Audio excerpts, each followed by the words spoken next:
ऐसे कौन से कारण थे जो बने थे दानवीर कर्ण की मृत्यु के कारण? अगर आप इसके बारे में जानना चाहते हैं तो वीडियो के अंत तक बने रहिए। अन कहे अनसुने कथन में आपका स्वागत है दोस्तों।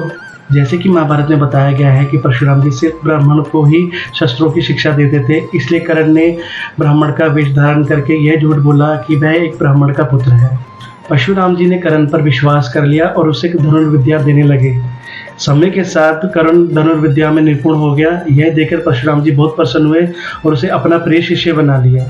एक बार परशुराम जी और कर्ण जंगल में अभ्यास कर रहे थे। बहुत देर अभ्यास करने के दौरान वह थककर पेड़ के नीचे बैठ गए।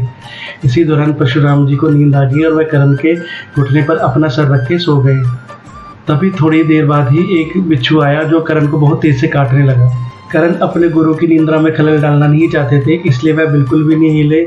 कुछ देर बाद जब परशुराम जी की नींद खुली तो उन्होंने कर्ण के पैर को खून से लथपथ देखा और वह चौंक गए।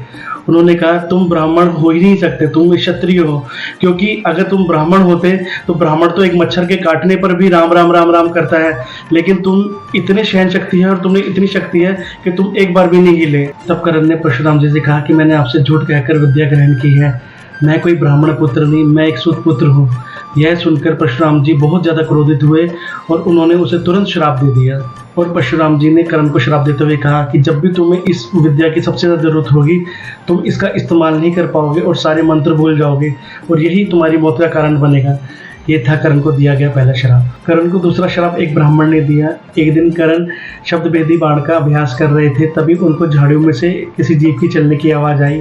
उन्होंने बिना पड़ताल के तीर चला दिया। वह तीर सीधा जाकर बछड़े पर लगा और बछड़ा तुरंत मर गया। यह देखकर ब्राह्मण बहुत दुखी हुआ और ब्राह्मण ने कर्ण को श्राप दे दिया। कर्ण को श्राप देते हुए ब्राह्मण ने कहा, जिस तरह तुमने असहाय गाय के बछड़े को मारा है, तुम्हारी भी असहाय स्थिति में ही मृत्यु होगी।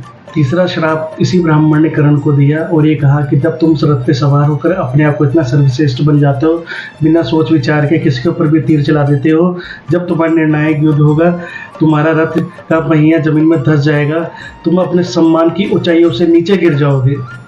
दोस्तों, यह भी एक कुदरत का नियम है, जैसा आप संसार को देंगे वैसा ही पाएंगे, चाहे वो इज्जत हो, कर्म हो या फिर प्यार। दोस्तों, अगर आपको मेरी वीडियो अच्छी लगी है तो इसे लाइक कीजिए, शेयर कीजिए, इस चैनल को अपना बनाइए और मुझे ढेर सारा प्यार दीजिए। जय श्री राम दोस्तों।